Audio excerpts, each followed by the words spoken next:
E eu vou pegar carona nessa sua ideia, senador, porque era justamente uma das perguntas que eu tinha.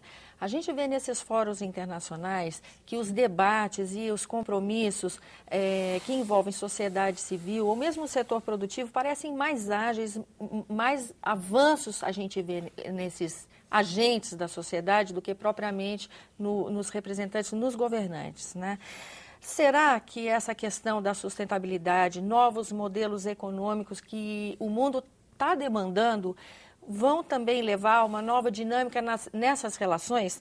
A ideia, por exemplo, de colocar, participando da elaboração dos protocolos em conferência da ONU, a colocar o setor produtivo nessa discussão e elaboração, seria uma maneira, é uma possibilidade da gente tornar um fórum como esse mais eficiente? A gente viu, por exemplo, o C40, que representa as maiores cidades do planeta, os prefeitos comprometidos com metas ambiciosas, né? Propondo caminhos de ações pontuais, como a utilização de combustível limpo no transporte público, recertificação de edifícios públicos, troca de lâmpadas para a iluminação das cidades. É um sinal de que um novo paradigma nessa relação, nessa dinâmica, também vai ter que ser construído para termos avanços? E você tocou num assunto importante, transporte público. Hoje, qual é o anseio de cada cidadão? É ter seu automóvel. E tendo seu automóvel, usá-lo de manhã, de tarde, de noite. Indiscriminadamente. Indiscriminadamente. Nos países desenvolvidos, principalmente na Europa, já se evoluiu para o conceito de transporte em massa. A pessoa tem o seu automóvel para passear, para o fim de semana, mas no dia a dia se desloca de metrô, de VLT, de trem, de casa para o trabalho. E essa é uma cultura que nós precisamos ter aqui no nosso país. Aqui é o seguinte, quem tem automóvel abomina o ônibus. Há um estigma, uma idiosincrasia de que o ônibus foi feito para pobre. Então, se eu não sou mais pobre, eu não quero andar de ônibus, né? Quando, em boa parte do mundo desenvolvido, as pessoas se deslocam de casa para o trabalho, de casa para a escola, em veículos de massa, né? Então, essa é uma questão fundamental. Rediscutir uma política de transporte urbano para esse país, onde 85% da população vive em 13 regiões metropolitanas. E, bom, o senhor concorda com o tema, com a abordagem? Concordo. Eu diria que construir um novo paradigma de desenvolvimento deve ser responsabilidade de todos os atores. Portanto, foi muito importante a decisão dos prefeitos de capital de assumirem compromissos de redução de emissões, por exemplo. As nossas cidades hoje, como estão organizadas, são insustentáveis. O problema do transporte coletivo, muito bem levantado aqui pelo senador Luiz Henrique, é apenas um dos problemas.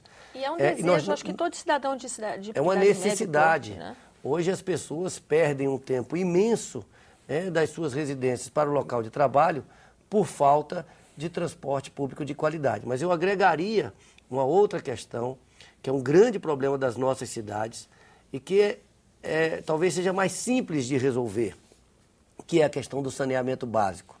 É inadmissível que um país que vem assumindo um protagonismo cada vez maior no cenário mundial, como o Brasil, ainda tenhamos uma parcela tão grande da população das nossas cidades sem acesso ao saneamento básico. É o saneamento básico que vai garantir, em primeiro lugar, saúde, e que vai garantir a saúde também das pessoas e vai garantir a saúde dos nossos rios, por exemplo, que são fundamentais para também garantir a sustentabilidade da nossa agricultura. E eu entendo que isso é uma responsabilidade de todos. E essa foi uma inovação da Rio+20, uma participação mais expressiva do setor produtivo, até porque essa nova consciência ambiental também vai abrir uma série de oportunidades de negócios, né, para empresários inovadores que estão desenvolvendo novas tecnologias mais sustentáveis em diversas áreas, como também foi importante o envolvimento dos parlamentos Aliás, afinal, é nos parlamentos que se votam as leis, que se aprovam os orçamentos, que se fiscalizam os governos. Portanto, a construção de um novo modelo de desenvolvimento sustentável é responsabilidade de todos os atores. E esse modelo, na minha opinião, ele passa pela descentralização. O município tem a obrigação de sanear as suas ruas, de prover as suas cidades, de prover a sua população, digo melhor, de coleta e tratamento de esgoto, tem a responsabilidade de fazer a educação básica de qualidade a partir da pré-escola, tem a responsabilidade de prover aos serviços de saúde, seja atenção primária, preventiva, seja atenção secundária, hospitalar, e não tem recursos para isso. Por quê? Porque de tudo que arrecadamos, os municípios ficam com apenas 13%, enquanto a União fica com mais de 60%. E chegamos, então, na questão do Pacto Federativo. Na questão do Pacto Federativo. Que é uma das pautas da agenda do Congresso. O Pacto Federativo é fundamental. Quer dizer, uma nova distribuição dos recursos, uma nova distribuição das competências, uma nova distribuição dos encargos entre municípios, estados e União é fundamental para que nós possamos avançar na direção do desenvolvimento, como bem assinalou o meu presidente. Esse aqui é o meu presidente da Comissão de Meio Ambiente. E ele assinalou muito bem. Quer dizer, são essas questões básicas, como transporte, saneamento, educação básica, que vão dar um novo encaminhamento ao país, inclusive, e fundamentalmente em termos ambientais. Inclusive a gestão de resíduos sólidos também, né? Que é outra questão séria. Isso demanda prover recursos para quem está lá na frente, na vanguarda dos problemas, que são os prefeitos. Senador, e o senhor acha que a discussão da repactuação dos entes federativos, que já é tema agendado aqui no Congresso Nacional, vai atender a essas questões? Eu não tenho dúvida. Eu fui prefeito 3 vezes. Tá? Eu tive 3 mandatos de prefeito. Se eu tivesse os recursos, nós não teríamos, por exemplo, na minha cidade, um rio problema, tá? Que é afetado pela descarga nossa de cada dia. O município não tem os recursos não vêm, os recursos estão concentrados em Brasília, há uma burocracia terrível até se formularem essas transferências, e esse é o problema que eu vejo. Eu acredito muito em que o Brasil, seguindo o modelo dos países desenvolvidos, que concentram pelo menos 30% dos recursos arrecadados nos municípios, vai dar um salto de qualidade. Gente, vamos voltar à questão da Rio+20. O que colaboraria para que deslanchasse melhor esses acordos, essa relação, esse comprometimento dos países com a questão do meio ambiente? É a transformação do PNUMA numa agência? É a criação de um tribunal internacional para crimes ambientais? Como é que a gente possibilita, que recursos, instrumentos são necessários para aumentar esse comprometimento? Acho que essa é uma questão que ainda não teve solução, né?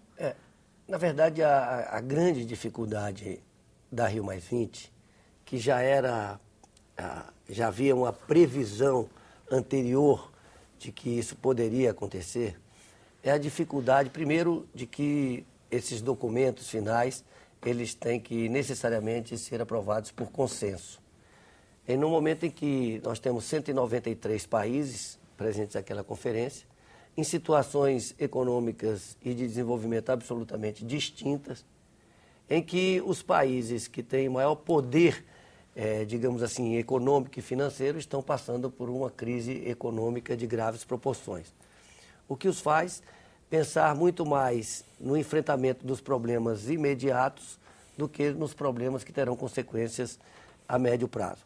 O que é um equívoco, porque, por exemplo, a questão das mudanças climáticas, se os eventos climáticos extremos, cada vez mais duros e cada vez mais regulares, terão consequências sociais e econômicas muito fortes sobre todos, mas, sobretudo, sobre os países mais pobres, que são os que têm menor capacidade de adaptação à questão das mudanças climáticas.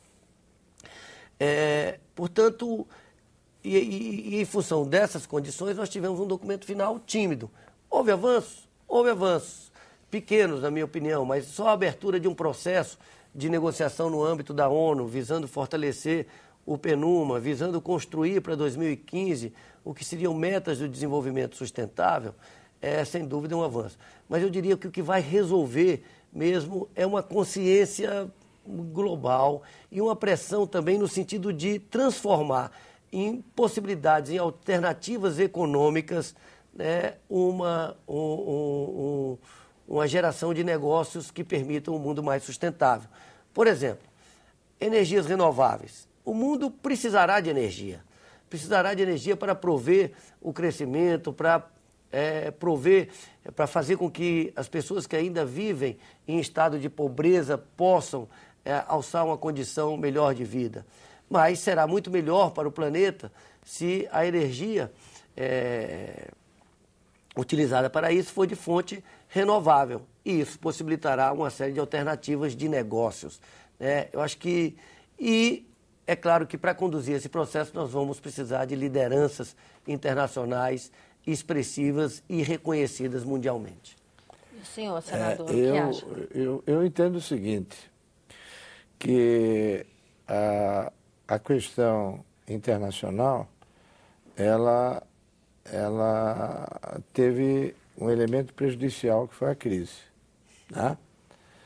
Houve países que propuseram o adiamento da Rio+20, sob a tese de que se iria discutir no momento de vulnerabilidade das economias desenvolvidas, de grande vulnerabilidade.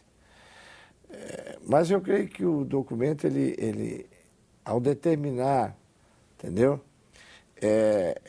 Uma dinâmica, ou seja, ao determinar que esses temas serão tratados posteriormente nos órgãos internacionais, isso pode determinar que os avanços que a gente não obteve agora venham ser obtidos no futuro. Eu acredito nisso. Mas acho, fundamentalmente, que o que prejudicou a Rio+20 foi a situação internacional. Né? Ela foi realizada no momento mais impróprio. Né? Que menos favorecia qualquer engajamento. Né?